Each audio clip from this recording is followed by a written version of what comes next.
How's it going, everyone? I'm your host, the Carolina Collector. Before I begin, I want to say thank you for helping this channel to break the 400 subscriber barrier.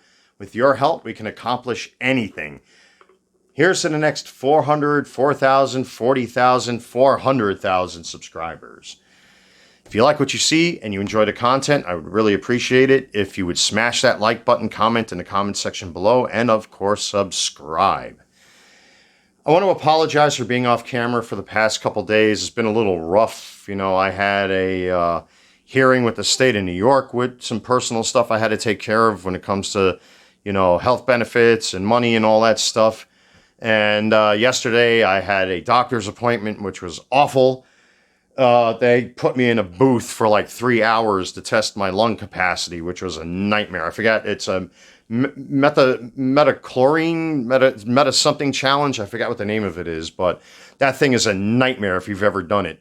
So you have to like do all these different types of breathing, and they intentionally stress your lungs to see what your lung capacity is.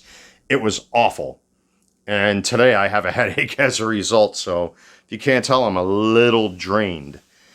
But anyway, the show must go on. So anyway, again, I want to thank you guys for helping this channel, for breaking or helping to break 400 subscribers. Again, forgive me. I am really out of it and tired.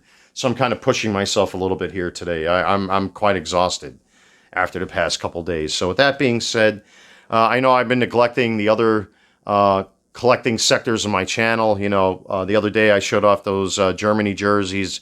I haven't showed any Transformers in a while. I still got to crack open that Ratchet that I found out in the wild. And then we have this guy right here. And this is a very niche collectible. What we're looking at right here is a 1:50 scale New York City Transit Authority Corgi Fishbowl bus. Corgi really makes some cool stuff. And they make really accurate stuff. But their bus line is just absolutely remarkable. And I'm the last of a generation that probably rode these when they were in full service. You know, now everything's about climate change, the environment. You know, it's ridiculous and stupid. You know, I mean, I've seen videos of electric buses lighting up on fire. You know, it's like, do you really want to roll, you know, or ride in a bus that's going to be like a rolling fire pit? I don't think so. You know what I mean? There was a certain charm about riding these fishbowl buses as a kid. It was like riding in a rocket ship. And the way the engine roars on these buses is second to none. But these were a lot of fun to ride in as a kid. But let's take a look at this bus in a little bit more detail. It is very accurate. Now, I know there are there are guys that do custom buses that they add the advertising and all that stuff. New York City transit buses were... that had a lot of them had advertising feces all over them. And back in the 80s, especially subway cars in New York City, they were completely covered in graffiti. It was really like, ugh, you know? So, but if you had an opportunity to ride on one of these, it was a lot of fun. It really was. You know, I used to take these back and forth to school, and then, of course, they transitioned over to more modern buses like what you see today. But again, there was just something about these that when you sat in them, I mean, they were just a lot of fun, and they would bounce around. It was like being in a roller coaster when you rode one of these. I mean, that's essentially what I'm saying. They were a lot of fun. They really were.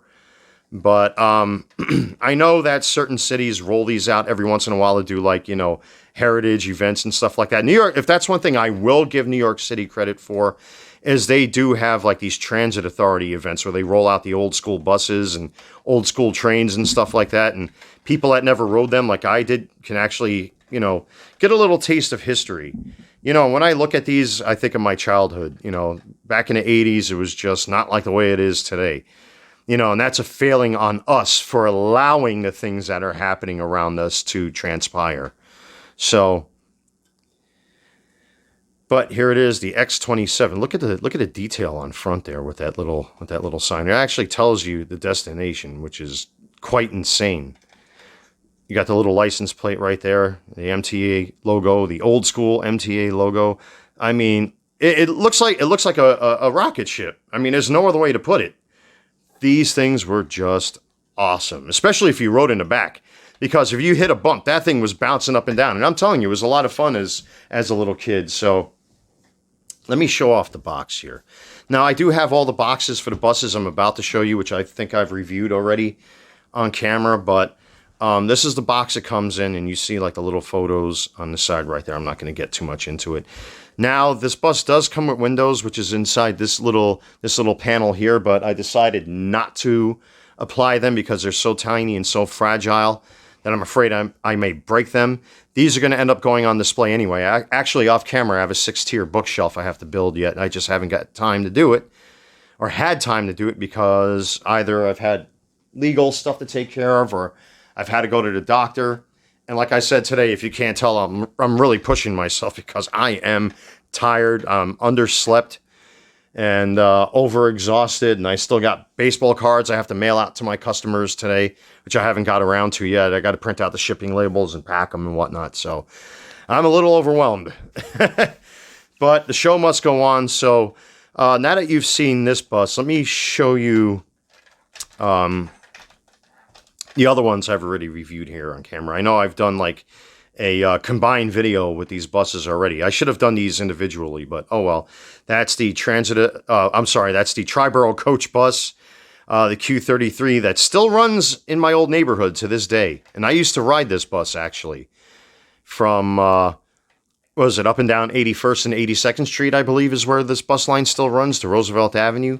Or is it 82nd and 83rd Street? I almost want to say 82nd and 83rd Street in both directions. I haven't lived in New York in years, so I forget.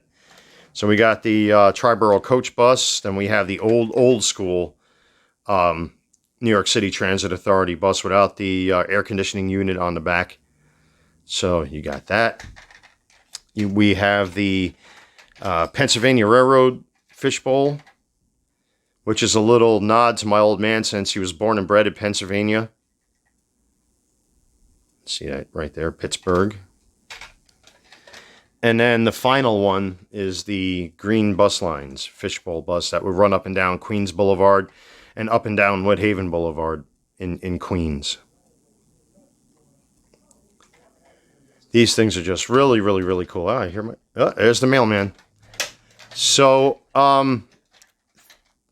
thank you guys for checking out my channel, watching my videos. Like, comment, and subscribe. I really appreciate it. Until next time, I'm your host, the Carolina Collector. Like, comment, subscribe. Until next time, take care, stay safe, and I'll see you soon.